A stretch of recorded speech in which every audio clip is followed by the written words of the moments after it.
Tuko kwenye maporomoko haya. Je, maporomoko ni hii moja tu au zipo nyingine, na kama zipo ngapi? Maporomoko ya maji, kwanza hifadhi ya Mpanga Kipengele yenyewe inafahamika kwa kuwa na wingi wa maporomoko ya maji. Utalii mkubwa tunaoufanya ndani ya hifadhi ya Mpanga Kipengele ni utalii wa maporomoko ya maji, kutazama maporomoko ya maji na kufanya hizo activity tofauti ndani ya maji, ndani ya maporomoko ya maji yanayotokana na hizo waterfalls. Kwa hiyo waterfalls tulizonazo au maporomoko ya maji tulionayo sio aina moja. Tuna maporomoko ya maji 52, na kati ya hayo maporomoko ya maji ya 52 hakuna mmoja linalofanana na jingine. Kila mmoja inatofautiana na nyingine.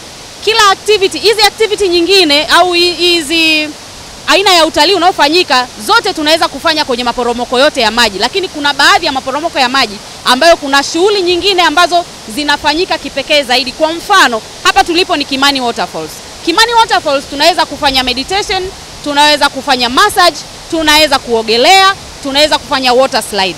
Lakini tuna maporomoko mengine ya maji ambayo hizo shughuli zote tuna uwezo wa kufanya, lakini tuna kingine cha tofauti ambacho unaweza ukakifanya ukiwa ndani ya yale maporomoko ya maji. Kwa mfano, tuna maporomoko ya maji ambayo unaweza tunasema tuna jacuzzi. Tuna aina ya maporomoko ya maji ambayo kule ndani kuna jacuzzi. Kwa hiyo una uwezo wa kuingia kwenye lile dimbwi ambalo ni jacuzzi. Ukaingia kwenye lile dimbwi, ukaoga, ukamaliza, ukatoka, ukakaa pembeni, kuna mwamba.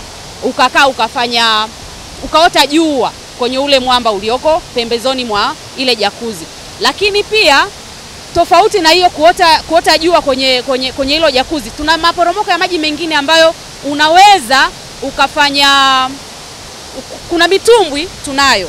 Kwa hiyo unaweza ukaingia ukapiga makasia kwenye ile maporomoko ya maji. Lakini sio yote ambayo unaweza ukafanya hivyo vitu. Kwa hiyo kila maporomoko ya maji moja ina tofauti na jingine, na maporomoko ya maji yako jumla 52 mpaka sasa hivi. Lakini bado hatujamaliza, bado tunaendelea na uvumbuzi wa maeneo mengine, kwa sababu tunasema sisi ni eneo ambalo lina vyanzo vya maji.